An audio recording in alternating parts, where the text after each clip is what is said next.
আসসালামু আলাইকুম রহমতুল্লাহি ওয়া বারাকাতুহু। আসসালামু আলাইকুম রহমতুল্লাহি ওয়া বারাকাতুহু। সম্মানিত দর্শকগণ, সকলে কেমন আছেন? আশা করি সকলেই ভালো আছেন। সো আজকের ভিডিওটা খুবই ইন্টারেস্টিং হয়ে যাচ্ছে, কারণ এই ভিডিওতে আমি আপনাদেরকে একটা, যেহেতু এটা রমাদান মাস, বাই দ্য ওয়ে সকলকে রমাদানের শুভেচ্ছা। আজকে চতুর্থতম রমাদান চলতেছে। তো চতুর্থতম রমাদান উপলক্ষে আপনাদেরকে আমি একটা বই, স্পেসিফিক বই থেকে কিছু কথা বলার চেষ্টা করব। সেই বইটার নাম হলো রাহে আমল।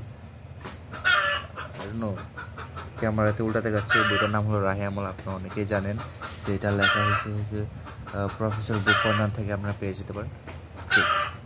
রমাদানের মাসের 3টি আমল সম্পর্কে আছে আমি কথা বলব।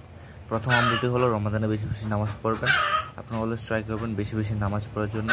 অ্যান্ড নাম্বার 2, যেটা you absolutely should do is must class, keep doing things